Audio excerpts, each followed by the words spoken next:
ನಮಸ್ಕಾರ ಸ್ನೇಹಿತರೆ, ಎಲ್ಲರೂ ಚೆನ್ನಾಗಿದ್ದೀರಾ ಅಂತ ಭಾವಿಸ್ತಾ ಇವತ್ತಿನ ಪುಟ್ಟ ವಿಡಿಯೋನ ನಿಮ್ಮ ಜೊತೆ ಶೇರ್ ಮಾಡ್ತಾ ಇದ್ದೀನಿ.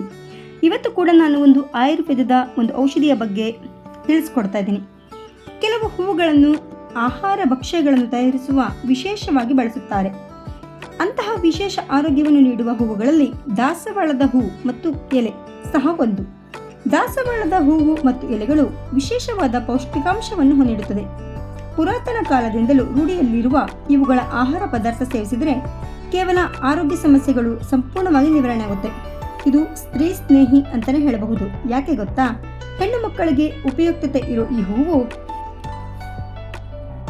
ಕೇವಲ ನೋಡಲು ಮಾತ್ರ ಸುಂದರ ಅಲ್ಲದೆ ಹೆಣ್ಮಕ್ಕಳಿಗೆ ಸೌಂದರ್ಯವನ್ನು ಕೂಡ ವೃದ್ಧಿಪಡಿಸುತ್ತೆ. ಇದರ ಎಲೆ ಅರ್ಧ ತಲೆಗೆ ಪೇಸ್ಟ್ ಹಚ್ಚಿದರೆ ಇದರ ಎಲೆಯ ಪೇಸ್ಟ್ ಹಚ್ಚಿದರೆ ಕೂದಲು ಸಮೃದ್ಧವಾಗಿ ಬೆಳೆಯುತ್ತೆ ಮತ್ತು ಇದು ಹೆಣ್ಣು ಮಕ್ಕಳಿಗೆ ಗರ್ಭಕೋಶವನ್ನು ಅಚ್ಚುಕಟ್ಟಾಗಿ ನಿರ್ವಹಿಸಲಿಕ್ಕೆ ಸಹಾಯ ಮಾಡುತ್ತೆ. ಈ ದಾಸವಾಳ ಈಗಿನ ಜನರೇಷನ್ನಲ್ಲಿ PCOD problems, hormone imbalance, white discharge, ಮುಟ್ಟು ಜಾಸ್ತಿ ಹೋಗೋದು ಅಥವಾ ಮುಟ್ಟು ಸರಿಯಾಗಿ ಹೋಗದೇ ಇರೋದು, ಹೀಗೆ ಸುಮಾರು ಸಮಸ್ಯೆಗಳಿಂದ ಈಗಿನ ಹೆಣ್ಣು ಮಕ್ಕಳು ಮತ್ತು ಮಹಿಳೆಯರು ತುಂಬ ಬಳಲ್ತಾ ಇದ್ದಾರೆ. ಅಂಥ ಸಮಸ್ಯೆಗಳಿಗೆ ಈ ದಾಸವಾಳದ ಹೂವು ಮತ್ತು ಎಲೆ ಉಪಯುಕ್ತ ಅಂತಲೇ ಹೇಳಬಹುದು. ಬರೀ ಮಹಿಳೆಯರಿಗೆ ಮಾತ್ರವಲ್ಲದೆ ಪುರುಷರಿಗೂ ಸಹ ಇದರ ಉಪಯೋಗ ತುಂಬ ಇದೆ. ಹೇಗೆ ಅಂತೀರಾ? ಇದ್ರ ಟೀ ಕುಡಿಯೋದ್ರಿಂದ ಬೊಜ್ಜು ಕರಗತ್ತೆ ಮತ್ತು ಜೀರ್ಣಕಾರಿ ಕೂಡ ಹೌದು. ಬನ್ನಿ ಇವತ್ತು ಇದರಿಂದ ಒಂದು ಟೀ ಅಥವಾ ಕಷಾಯ, ನೀವೇನು ಹೇಳ್ತೀರೋ ಹಾಗೆ ತಿಳ್ಕೊಳ್ಬಹುದು, ಮಾಡಿ ಕುಡಿಯೋಣ. ಇದ್ರ ಟೀ ಮಾಡೋದು ತುಂಬ ಸುಲಭ. ಇದನ್ನ ದಿನಕ್ಕೆ 1.5 ಆರು ಕುಡಿಯೋದ್ರಿಂದ ಆರೋಗ್ಯ ಚೆನ್ನಾಗಿಟ್ಕೊಳ್ಬಹುದು. ನೋಡಿ, ನಾನಿಲ್ಲಿ ಬಿಳಿ ದಾಸವಾಳ ಮತ್ತೆ ಕೆಂಪು ದಾಸವಾಳನ ತಗೊಂಡಿದ್ದೀನಿ. ತುಂಬ ಟೇಸ್ಟಿಯಾಗಿರುತ್ತೆ ಕಷಾಯ ಕುಡಿಲಿಕ್ಕೆ.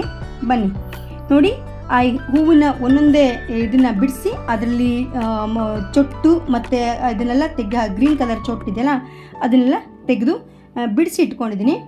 ಒಂದು ಒಲೆಯಲ್ಲಿ ಸಣ್ಣ ಪಾತ್ರೆಯಲ್ಲಿ ನೀರು ಸ್ವಲ್ಪ ಇಟ್ಟು ಆ ನೀರು ಕುದ್ದ ಮೇಲೆ ಈ ಹೂವಿನ ಬಿಡಿಸಿದ್ನಲ್ಲ ಆ ಹೂವನ್ನ ಅದಕ್ಕೆ ಹಾಕಿ ಚೆನ್ನಾಗಿ ಕುದಿಸ್ಬೇಕು. ನೋಡಿ, ಇದು ಚೆನ್ನಾಗಿ ಕುದ್ದಿದೆ, ಬಣ್ಣ ಸಮೇತ ಚೆನ್ನಾಗಿ ಬಿಟ್ಟಿದೆ ನೋಡಿ, ನ್ಯಾಚುರಲ್ ಕಲರ್. ಸೊ ಇದನ್ನು ನಾನು ಸೋಸ್ಕೊತೀನಿ.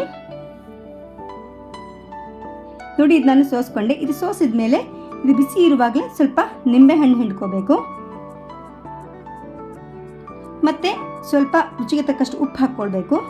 ಮತ್ತೆ 1 ಚಮಚ ಜೇನುತುಪ್ಪ ನಿಮಗೆ ಆಪ್ಷನಲ್, ಬೇಕಾದರೆ ಹಾಕ್ಕೊಳ್ಬೋದು, ಇಲ್ದಿದ್ರೆ ಇಲ್ಲ. ನೋಡಿ, ಚೆನ್ನಾಗಿ ಮಿಕ್ಸ್ ಮಾಡಿ ಇದನ್ನು ನೋಡಿ ನಾನು ಒಂದು ಲೋಟಕ್ಕೆ ಹಾಕ್ಕೊಳ್ತಾ ಇದ್ದೀನಿ.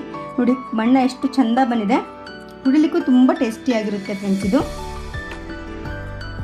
ನೋಡಿ, ಈಗ ಟೀ ಅಥವಾ ಕಷಾಯ ಏನು ಬೇಕಾದ್ರೂ ಕರಿಬಹುದು. ಇದನ್ನು ಬೆಳಗ್ಗೆ ಖಾಲಿ ಹೊಟ್ಟೆಲಿ ಕುಡಿಯೋದ್ರಿಂದ ತುಂಬ ಉಪಯೋಗ ಇದೆ ಫ್ರೆಂಡ್ಸ್. ಜೀರ್ಣಕಾರಿ ಹೌದು. ನಾನು ಹೇಳಿದ್ದಲ್ಲ, ಹೆಣ್ಣು ಮಕ್ಕಳ ಸಮಸ್ಯೆಗೆ ಇದು ತುಂಬ ಉಪಯುಕ್ತ. ನೀವು ಪೀರಿಯಡ್ಸ್ ಆಗೋ 1 ವಾರ ಮುಂಚೆ ಡೈಲಿ ಬೆಳಗ್ಗೆ ಇದನ್ನು ಕುಡಿಯೋದ್ರಿಂದ ಹೊಟ್ಟೆ ನೋವು ಸಮೇತ, ಪೀರಿಯಡ್ಸ್ ಆದಾಗ ಹೊಟ್ಟೆ ನೋವು ಸಮೇತ ಬರೋದಿಲ್ಲ ಮತ್ತು ಮುಟ್ಟು ಕೂಡ ತುಂಬ ಜಾಸ್ತಿ ಹೋಗೋರಿಗೆ ಇದು ಕಡಿಮೆ ಆಗುತ್ತೆ. ಮತ್ತು ವಯಸ್ಸು ಆಗಿರುತ್ತಲ್ಲ 50 ನಂತರ, ಅಂದರೆ ಮುಟ್ಟು ನಿಲ್ಲೋ ಹೊತ್ತಿಗೆ ಸ್ವಲ್ಪ ತೊಂದರೆ ಸಮಸ್ಯೆಗಳು ಇರೋದು ಸರ್ವಸಾಮಾನ್ಯ ಅದು. ಸೊ ಆವಾಗ ಈ ಕಷಾಯ ಕುಡಿಯೋದ್ರಿಂದ ಆ ಸಮಸ್ಯೆ ಸಮೇತ ನಿವಾರಣೆ ಆಗುತ್ತೆ. ನೋಡಿ, ನೀವು ಮನೇಲಿ ಈ ಕಷಾಯ ಮಾಡಿ ಕುಡಿದು ಟೇಸ್ಟ್ ಹೇಗಿದೆ ಅಂತ ಹೇಳಿ ನನಗೆ ಕಮೆಂಟ್ ಮಾಡಬೇಕು.